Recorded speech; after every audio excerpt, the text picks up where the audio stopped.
श्री विष्णु पुराण तीसरा अंश 8वां अध्याय विष्णु भगवान की आराधना और चतुर्वर्ण्य धर्मक वर्णन। श्री मैत्री जी बोले, हे भगवान, जो लोग संसार को जीतना चाहते हैं वे जिस प्रकार जगतपति भगवान विष्णु की उपासना करते हैं वह वर्णन कीजिए। और हे महामुने, उन गोविंद की आराधना करने पर आराधना पारायण पुरुषों को जो फल मिलता है वह भी मैं सुनना चाहता हूँ।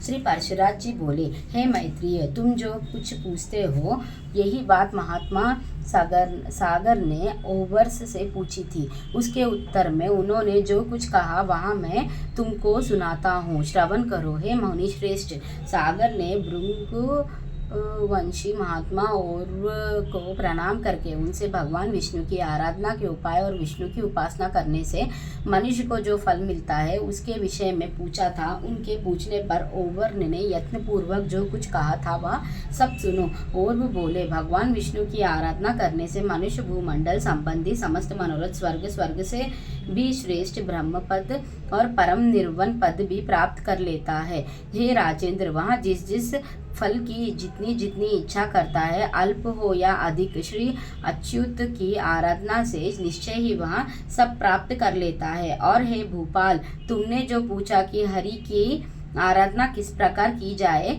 सो सब मैं तुमसे कहता हूँ। सावधान होकर सुनो। जो पुरुष वर्णाश्रम धर्मक पालन करने वाला है वही परम पुरुष विष्णु की आराधना कर सकता है। उनको संतुष्ट करने का और कोई मार्ग नहीं है। हे निरुप, यज्ञों का यजन करने वाला पुरुष उन विष्णु ही का यजन करता है। जप करने वाला उन्हीं का जप करता है और दूसरों की हिंसा करने वाला उन्हीं की हिंसा करता है, क्योंकि भगवान हरि सर्वभूतमय है। अतः सदाचार युक्त पुरुष अपने वर्ण के लिए विहित व धर्म का आचरण करते हुए श्री जनार्दन की उपासना करता है। पृथ्वीपत्य ब्राह्मण, क्षत्रिय, वैश्य और शूद्र अपने अपने धर्म के पालन करते हुए ही विष्णु की आराधना करते हैं, अन्य प्रकार से नहीं। जो पुरुष दूसरों की निंदा, चुगली अथवा मिथ्य भाषण नहीं करता तथा ऐसा वचन भी नहीं बोलता जिससे दूसरों को खेद हो, उससे निश्चय ही भगवान केशव प्रसन्न रहते हैं। राजन, जो पुरुष दूसरों की स्त्री, धन और हिंसा में रुचि नहीं करता उससे सर्वाधिक भगवान केशव संतुष्ट रहते हैं। नारेंद्र, जो मनुष्य किसी प्राणी अथवा वृषादि अन्य देहधारियों को पीड़ित अथवा नष्ट नहीं करता उससे श्री केशव संतुष्ट रहते हैं। जो पुरुष देवता, ब्राह्मण और गुरुजनों की सेवा में सदा तत्पर रहता है, हे नरेश्वर, उससे गोविंद सदा प्रसन्न रहते हैं। जो व्यक्ति स्वयं अपने और अपने पुत्रों के समान ही समस्त प्राणियों का भी हित चिंतक होता है वह सुगमता से ही श्री हरि को प्रसन्न कर लेता है। हे नृप, जिसका चित्ता रागादि दोषों से दूषित नहीं है उस विशुद्ध चित्त पुरुष से भगवान विष्णु सदा संतुष्ट रहते हैं। नृपश्रेष्ठ, शास्त्रों में जो जो वर्णाश्रम धर्म कहे हैं उनका ही आचरण करके पुरुष विष्णु की आराधना कर सकता है और किसी प्रकार नहीं। सागर बोले, हे द्विजश्रेष्ठ, अब मैं संपूर्ण वर्ण धर्मों और आश्रम धर्मों को सुनना चाहता हूँ, कृपा करके वर्णन कीजिए। और वो बोले, जिनका भी वर्णन करता हूँ उन ब्राह्मण, क्षत्रिय, वैश्य और शूद्रों के धर्म को तुम एकाग्रचित्त होकर क्रमश श्रवण करो। ब्राह्मण का कर्तव्य है कि दान दे, यज्ञ द्वारा देवताओं का यजन करे, स्वाध्यायशील हो, नित्य स्नान तर्पण करे और अग्न्याय दान आदि कर्म करता रहे। ब्राह्मण को उचित है कि वृत्ति के लिए दूसरों से यज्ञ करवाए, औरों को पढ़ावे और न्यायोपर्जित शुद्ध धन में से न्याय कुल द्रव्य संग्रह करे। ब्राह्मण को कभी किसी का अहित नहीं करना चाहिए और सर्वदा समस्त प्राणियों के हित में तत्पर रहना चाहिए। संपूर्ण प्राणियों में मैत्री रखना ही ब्राह्मण का परम धर्म है। पत्थर में और पाराय रत्न में ब्राह्मण को समान बुद्धि रखनी चाहिए। हे राजन, पत्नी के विषय में द्रुतोगामी होना ही ब्राह्मण के लिए प्रशंसनीय कर्म है। क्षत्रियों को उचित है कि ब्राह्मणों को यथाचा दान दे, विविध यज्ञों का अनुष्ठान करे और अध्ययन करे।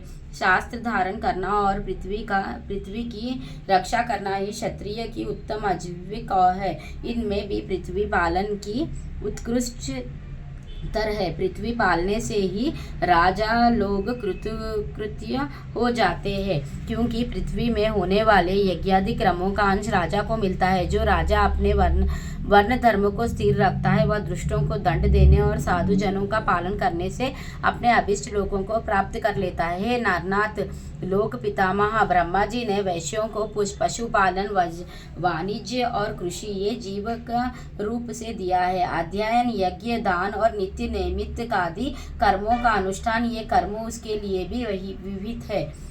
शूद्र का कर्तव्य यही है कि द्विजों की प्रयोजन सिद्धि के लिए कर्म करे और उसी से अपना पालन पोषण करे, अथवा आपातकाल में जब उक्त उपाय से जीविका निर्वाह न हो सके तो वस्तुओं के लेने बेचने अथवा कारीगरी के कामों से निर्वाह करे।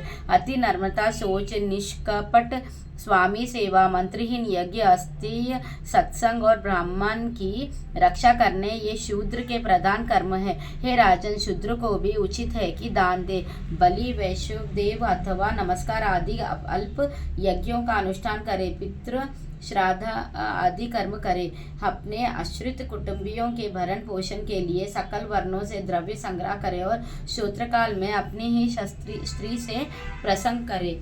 हे नरेश्वर, इनके अतिरिक्त समस्त प्राणियों पर दया, सहनशीलता, अपनित सत्य, शौच, अधिक परिश्रम न करना, मंगलचरण, प्रियवादिता, मैत्री, निष्कामता, कृपणता और किसी के दोष ना देखना, ये समस्त वर्ण के सामान्य गुण है। सब वर्णों के सामान्य लक्षण इसी प्रकार है।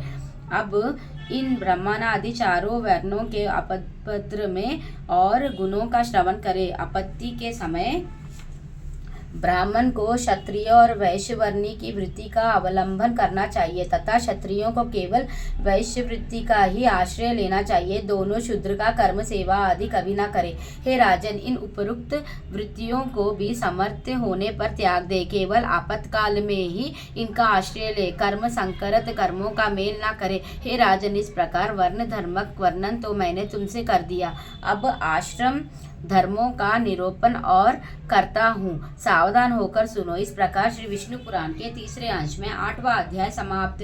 श्री विष्णु भगवान की जय, लक्ष्मी नारायण की जय, विष्णु पुराण की जय।